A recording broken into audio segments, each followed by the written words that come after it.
Aujourd'hui, nous allons parler du marché des actions et des indices boursiers. Mais avant de commencer, n'hésite pas à t'abonner et activer la cloche de notification pour ne rater aucune de nos prochaines vidéos. Une action représente la propriété partielle d'une entreprise. Lorsque vous achetez une action, vous achetez une part de l'entreprise et en possédant une action, vous avez le droit à une petite fraction de l'actif de l'entreprise et un droit sur ses futurs bénéfices. Il existe deux moyens de gagner de l'argent avec les actions. Le premier est l'appréciation des actions, c'est-à-dire que le cours de l'action que vous possédez augmente en valeur. Prenons un exemple. Vous achetez, un investisseur achète les actions d'une entreprise à un certain coût et le cours de l'action augmente.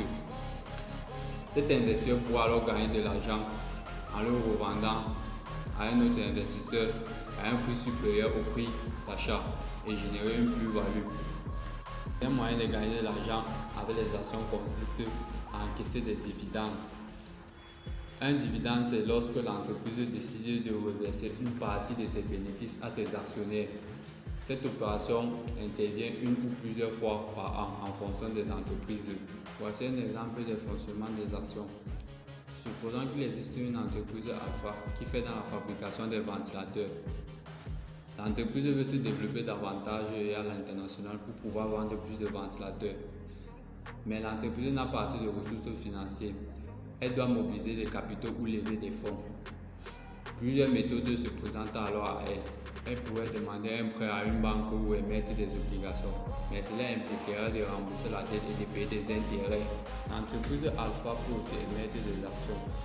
En émettant des actions auprès des investisseurs, par exemple, à travers une introduction à bourse appelée en anglais IPO, l'entreprise pourra collecter des fonds sans emprunter de l'argent. Mais pour cela, elle doit vendre les titres de propriété de l'entreprise qui sont les actions et partager les bénéfices de l'entreprise à travers la distribution des dividendes.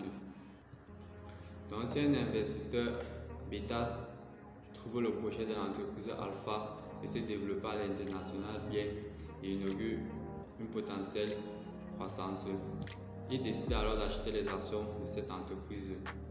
Et le projet de se développer à l'international se passe bien et l'entreprise vend plus de ventilateurs. L'action de l'entreprise pourra alors prendre de la valeur et l'investisseur bêta pourra alors vendre les actions de cette entreprise à un prix plus élevé et engendrer une plus-value. Par contre, si le projet de s'étendre à l'international ne marche pas et que l'entreprise vend moins de valeur, l'action de cette entreprise pourra perdre de la valeur. Et dans ce cas, l'investisseur bêta serait donc alors en perte de l'argent. Donc en résumé, notre rôle consiste à acheter une action si l'on pense que le prix va augmenter et vendre une action si l'on pense que le prix va baisser. Pour la seconde partie de la vidéo, nous allons parler des indices boursiers. Un indice boursier est un groupe d'actions utilisé pour évaluer la santé d'une économie, d'un secteur ou d'une bourse. On peut dire qu'un indice boursier est un panier où à l'intérieur on a mis plusieurs actions. Exemple d'indice boursier, nous avons le CAC 40 qui est un indice français et représente les 40 plus grandes entreprises françaises. Nous avons le DAX 30 qui est un indice allemand et représente les 30 plus grandes entreprises allemandes. Nous avons le Nikkei 225 qui est un indice japonais. En Amérique, nous avons le S&P 500 qui représente les 500 plus grandes entreprises américaines. Nous avons le Nasdaq qui représente les plus grandes valeurs technologiques. Nous avons le Dow Jones.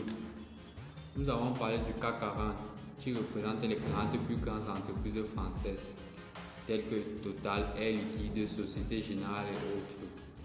Donc de manière simple, quand le CAC 40 est dans une phase de croissance, on peut dire que l'économie française se porte bien. Nous avons aussi le Nasdaq qui représente les valeurs technologiques telles que Amazon, Facebook, Microsoft, Apple et ainsi de suite. Donc le Nasdaq nous informe de la santé économique. Cette vidéo étant pour des personnes qui débutent sur les marchés financiers, nous n'allons pas entrer tellement en profondeur. Mais si vous avez des questions, n'hésitez pas à les poser dans les commentaires.